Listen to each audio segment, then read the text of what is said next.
Hola queridos estudiantes, espero que se encuentren bien, que estén tomando todas las medidas, ¿cierto?, sanitarias en esta cuarentena, que estén tomando todos los resguardos. Les mando un fuerte abrazo, mucho cariño.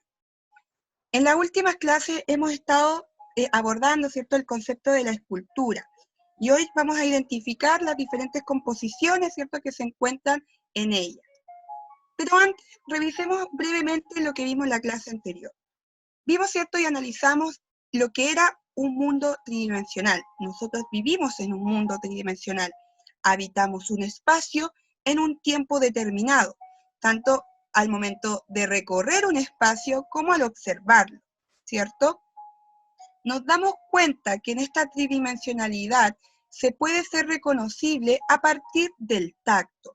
Nosotros tocamos los elementos desde que somos muy pequeños, todo desde que somos bebés, todo lo conocemos a partir de las manos, ¿cierto?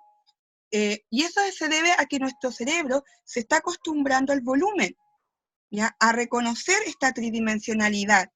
¿Por qué? Porque recordemos que hay lugares donde nosotros no podemos tocar, ¿cierto?, para ver el volumen, que son las galerías, los museos, ¿cierto?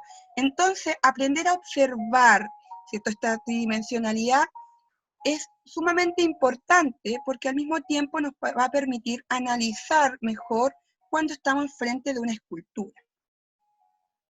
¿Se imaginan vivir en un mundo bidimensional?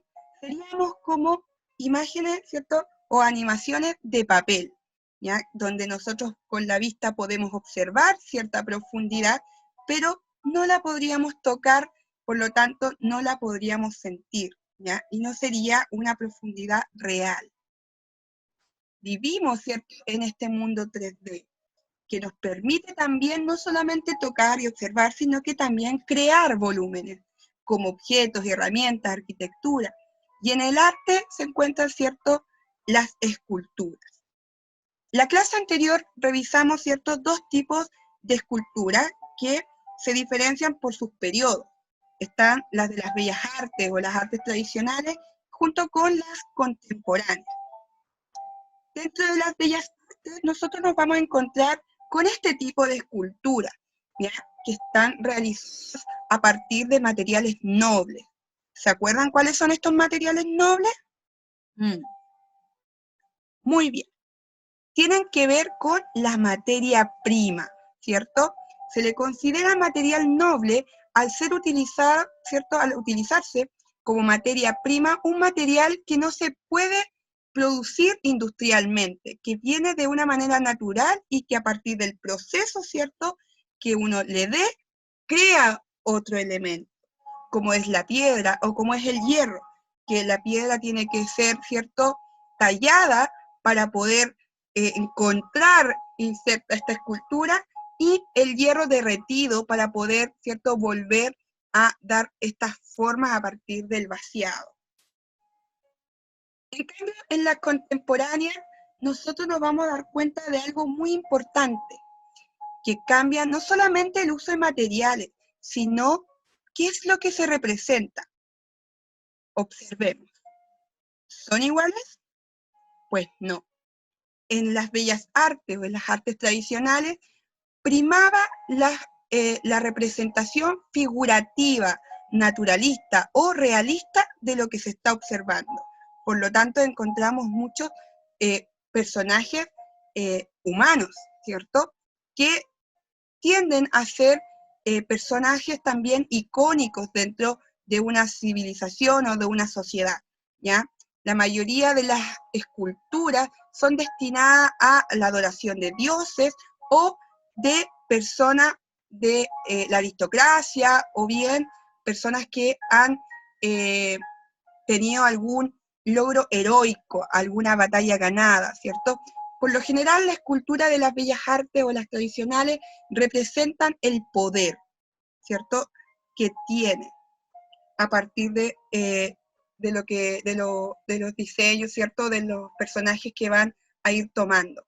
También busca ser un estereotipo, porque cuando no vemos, ¿cierto?, a un personaje famoso o a un dios, empezamos a reconocer, ¿cierto?, como esta estereotipación del cuerpo, cómo debiese verse el cuerpo humano.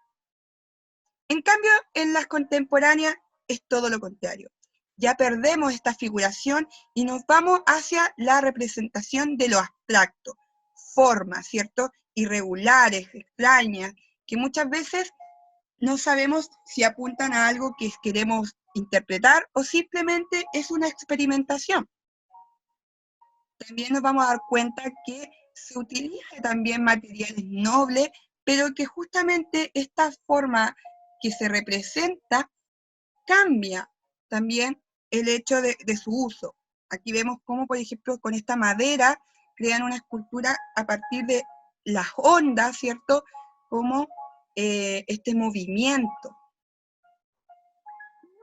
También nos damos cuenta de que la escultura contemporánea ya no utiliza, ¿cierto?, un solo material para una escultura, como lo vemos acá, que la base, ¿cierto?, de las esculturas son del mismo material que la escultura en sí. Acá nos podemos dar cuenta de que tenemos bases completamente diferentes y de materiales completamente distintos. Eso también va a abrir muchas mayores posibilidades de creación dentro de la escultura contemporánea. Hoy veremos sobre la composición de la escultura, ¿cierto? Para poder observar y analizar esta escultura, nos vamos a enfocar principalmente en su forma, ¿ya? Y para esto vamos a tener dos miradas que se trabaja de manera simultánea, que nos permitirá hacernos un análisis visual mucho más completo, que está relacionada con el volumen, ¿cierto?, el tamaño, ¿cierto?, la densidad de la escultura, junto con el espacio, cómo habita su entorno. ¿Ya? Estos dos elementos, ¿cierto?, sobre la forma, que tiene relación con la forma, van en conjunto, pero que ambos tienen, por su lado, una contracara. En el volumen nos vamos a encontrar con la forma geométrica u orgánica. La geométrica se rige por las leyes matemáticas, ¿ya?, que tiene que ver con el uso de polígonos regulares, ¿cierto?, de uso de geometría, ¿ya?, que es muy fácil de reconocer. Acá esta escultura, por ejemplo, es una escultura de metal que está doblada, ¿cierto?, hace ciertos dobleces que permiten dar este volumen, ¿ya? Y al mismo tiempo da la sensación que fuese piedra. Pero de este material que es plano, liso, se consigue un volumen gracias al uso, ¿cierto?, de la geometría de los polígonos. En cambio, la orgánica es totalmente contraria. Son formas irregulares, ya sean naturales o artificiales. ¿Qué quiere decir eso? Que nos vamos a encontrar con las curvas, y no necesariamente con un círculo perfecto, sino con distintos tipos de ondas, ovaladas, ¿cierto? Curvas que tienen a ser diferentes las unas o la otra. O cuando incorporamos también elementos de la naturaleza, del humano, ¿cierto?, de lo vivo. Por otro lado, el espacio tiene estas dos, ¿cierto?, contracaras del espacio de la forma abierta y cerrada. La forma abierta se relaciona o interactúa con el fondo y el espacio, como nosotros podemos percibir acá. Esta escultura se abre, ¿cierto?, en su materialidad y permite que a través de ellas también se pueda hacer parte el fondo, ¿cierto?, y el espacio en donde interactúa. ¿Se imaginan esta escultura puesta en un lugar donde el fondo tenga muchos elementos?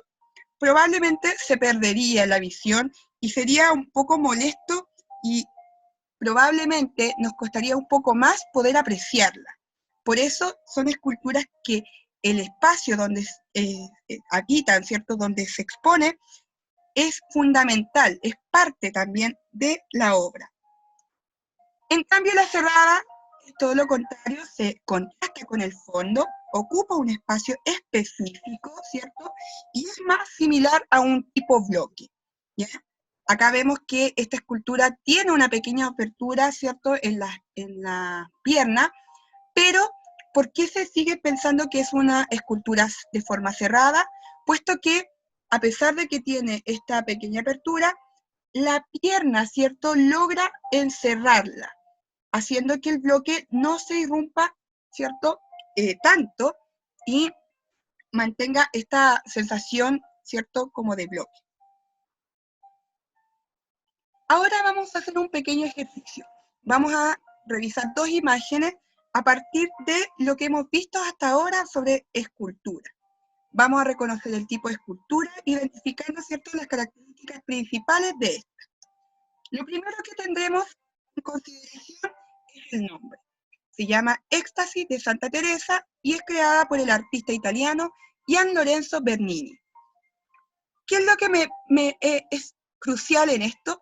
Es que cuando nosotros conocemos quién es el artista, ¿cierto?, y de dónde sale la obra, nos damos cuenta, primero, que corresponde a un periodo, ¿cierto?, de las bellas artes, de las artes tradicionales.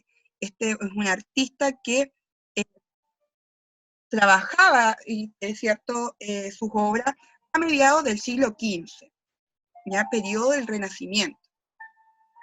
Por ende, al saber que esta obra se sitúa en este periodo, también me va a ser más fácil poder reconocer qué tipo de material está utilizando. En este caso es el mármol, ¿cierto?, que era uno de los materiales nobles que predominaba en la escultura europea. La luz también es importante en la escultura. Nos damos cuenta que aquí la luz es focalizada. ¿Ya? Recordemos que esta escultura tiene como nombre Éxtasis de Santa Teresa. Por lo tanto, el artista busca evocar una emoción y la luz favorece, ¿cierto?, a esta sensación dramática de una emoción, ¿cierto?, que se relaciona con el éxtasis, con algo casi espontáneo, ¿ya? Una emoción fuerte. Entonces la luz apoya justamente esta idea y podemos reconocer que en esta piedra de mármol, ¿cierto?, hay una emoción. En relación a la forma, pues es claro, es una forma orgánica, no vemos, ¿cierto?, figuras ni elementos geométricos, y corresponde a una forma abierta. ¿Cómo vamos a identificar si son formas abiertas o cerradas? De esta manera.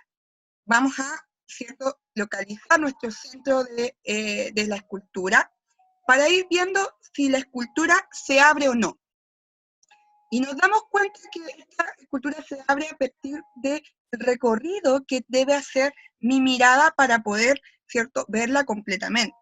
Vemos que me lleva a distintos puntos, que cruzan diagonales, ¿cierto?, y que se abren cada vez más, que este ángel que está, ¿cierto?, apoyado de manera superior encima de la Virgen, también hace una apertura, ya que me deja un espacio entre el rostro de él y de la Virgen.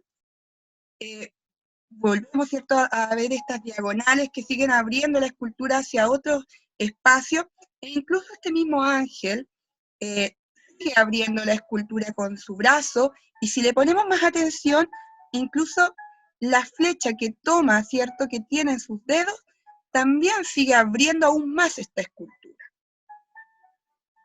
Ahora veremos la escultura, ¿cierto?,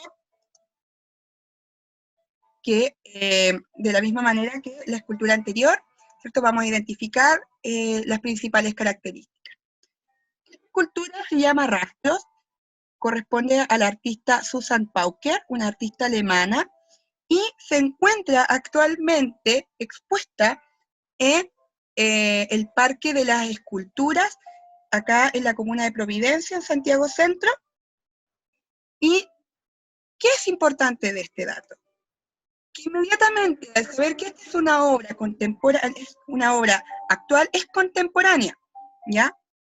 Puesto que está todavía, ¿cierto?, puesta, ¿cierto?, en el parque, y se realizó también para un simposio.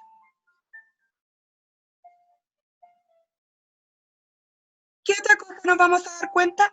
El material. Utiliza, ¿cierto?, el mármol. ¿Cómo lo reconozco? a partir del color que tiene, ¿cierto?, esta piedra. Vemos el efecto marmolado, también lo podemos identificar a la altura de sus ojos, etc. La luz corresponde a una luz abierta, una luz natural, una luz que permite poder, ¿cierto?, visibilizar esta escultura a partir de distintos puntos sin tener problemas de que no se pueda ver ciertos elementos. Por lo menos todos los elementos que importan en esta escultura, la luz, ¿cierto?, lo cubre. Su forma es orgánica.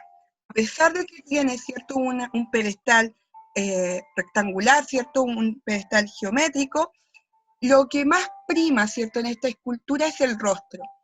Por lo tanto, se reconoce como una escultura orgánica, ya que el rostro que vemos, ¿cierto?, es una persona, vemos curvas, incluso las líneas de corte pueden dar cuenta de estas curvas, y también representa un fragmento del rostro del David de Miguel Ángel. Corresponde a una forma cerrada. Haremos el mismo ejercicio.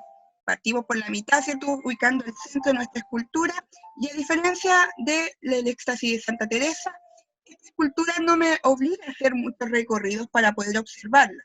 Incluso el hecho de tenerla, ¿cierto?, alrededor de estos arbustos, permite aún más este encuadre y reconocer, ¿cierto?, el efecto de bloque que trabaja la forma cerrada. Espero que haya quedado claro hasta ahora. Ustedes saben que cualquier duda me pueden escribir a mi correo. Y la actividad de esta clase va a ser trabajar en tu guía. Tendrás que aplicar todo lo que has aprendido hasta ahora sobre la escultura, analizar imágenes e identificar las principales características de esta, tal como lo hicimos en este video. Así que nos vemos para la próxima clase. Espero que estén bien. Hasta pronto.